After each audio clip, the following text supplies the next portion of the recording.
Hello, wise guys. Today we're delving into the Sopranos world with Richie Aprile. What if Janice never pulled the trigger? And imagine if Tony made Richie his underboss. Stick around to unravel these scenarios in the mysterious Sopranos universe. Richie's involvement in organized crime began at a young age, when he started doing light work and getting into fights around the age of 15. But it wasn't until he caught the eye of Ercole DeMeo, the boss of the DeMeo family, that his rise to power truly began. In 1972, Richie proved his worth by beating Ercole's cousin, Rocco DeMeo, in a fight and taking his leather jacket as a trophy. Impressed by his ruthlessness, Ercole assigned Richie to make his bones by killing a black man who was selling drugs in the old man DeMeo's territory. Richie completed the hit and was made a full-fledged member of the family in 1973. But Richie's time in the spotlight was short-lived. He was sent to prison for 10 years and returned to a very different organization upon his release. Tony Soprano was now the boss, and the relationship between the two men was strained, to say the least. Despite his time away, Richie still saw Tony Soprano as his younger brother's friend, and had difficulty accepting orders from someone who was once subordinate to him.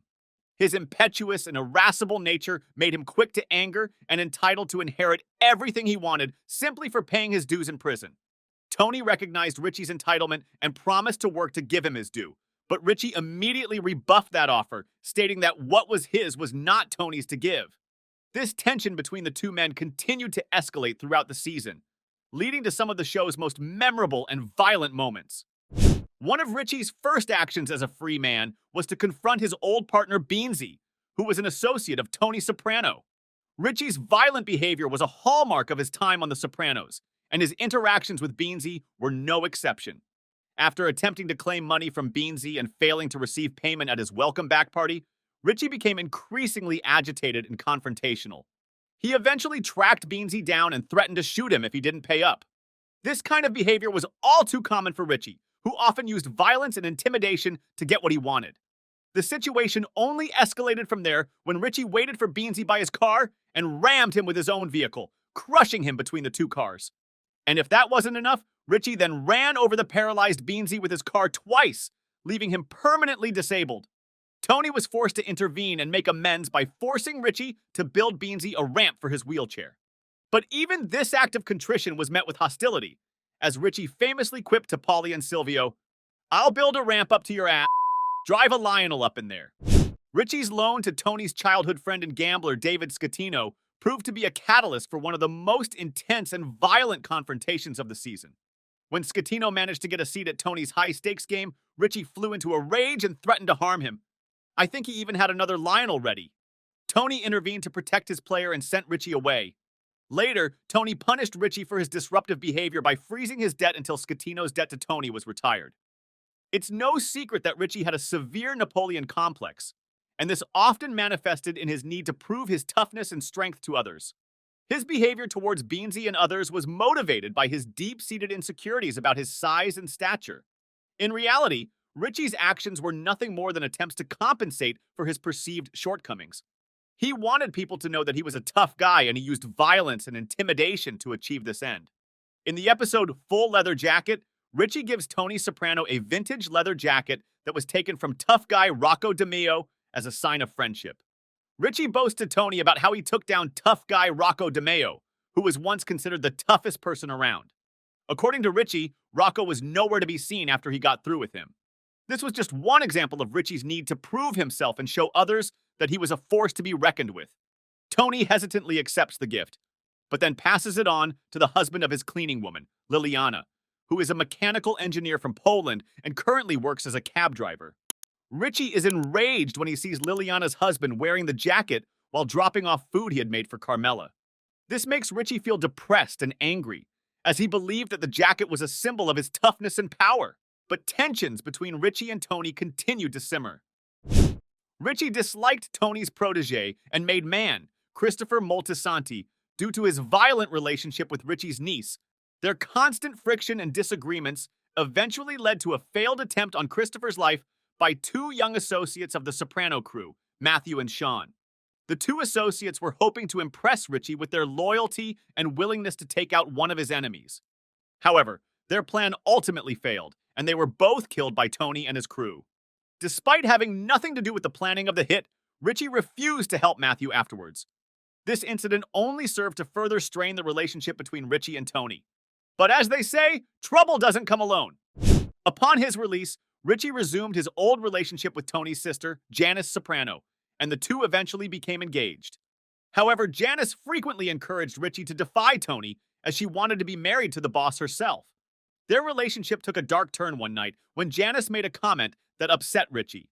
Janice responded with a reference to the real-life slaying of Gambino boss Paul Castellano by John Gotti. Despite this tension, Richie acted as a mentor to his nephew, Jackie Jr., and even planned to take over the family as boss with the approval of Tony's uncle, Corrado Jr. Soprano. However, Jr. ultimately betrayed Richie and tipped off Tony about his plans. Tony ordered Richie's death, but before he could be killed, Janice shot him in the chest and head during an argument about Richie's son's possible homosexuality. Janice called Tony, who had his soldiers dispose of the body by dismemberment at Satriali's. Only a select few knew the truth about Richie's fate, including Tony, Janice, Christopher, and Furio. You see, Janice ain't your average gal. She's got a fuse shorter than a mobster's temper at a snitch convention. Pair her up with Richie, a walking powder keg with a penchant for mayhem, and you've got a relationship that makes fireworks look like child's play. Anyone with half a brain could have seen Richie's expiration date looming on the horizon. The guy practically had "Rest in Peace" tattooed on his forehead. But here's the kicker. I thought it'd be Tony, putting him out of his misery. But life in the Soprano family is never that straightforward. You might wonder why Janice, of all people, ended Richie's chaotic carnival ride. Well, let me tell you, any other dame in that crew would have taken the shot without batting an eyelash. But not Janice. She's got a stubborn streak. She wouldn't take a hit, not from Richie or anyone else. If you've watched the video up to this point, then you're really curious, and now we're going to answer the questions we asked at the very beginning of the video. In The Sopranos, what would happen if Tony Soprano made Richie his underboss? If Tony Soprano ever thought of boosting Richie to underboss, it'd be like trying to fit a square peg into a round pizzeria. Richie fancied himself the true heir, blaming Tony's stint in the can for his delayed ascent to the throne. Junior spilled the cannoli, letting Tony know Richie couldn't peddle the idea to the other capos. Richie, with his bravado and a jacket claiming he's the toughest guy in Essex County, was more out of touch than a mobster at a tech conference.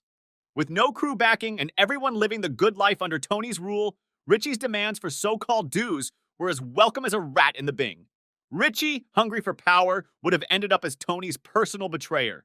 The other capos would have smelled weakness quicker than a hitman finds a target. In short, Richie's underboss dreams would have been kaput before he could even put on his famous jacket. What would have happened to Richie if Janice hadn't pulled the trigger? Pondering Richie's alternate destiny, free from Janice's gunshot, reveals a dark mob calculus. My take? His demise was inevitable. The Mafia's history of eliminating liabilities, coupled with Junior's tip and Tony's silent nod at the Bing, painted a grim picture. Janice's intervention merely synchronized with the inevitable. Richie, a casualty in the orchestrated chaos of the Sopranos world, was destined for a chilling end sooner or later. If you enjoyed this video, be sure to subscribe to Vano VHS and hit the like button. And if you want to show some love to Vano VHS, you can now buy us a coffee. Check out the link on your screens.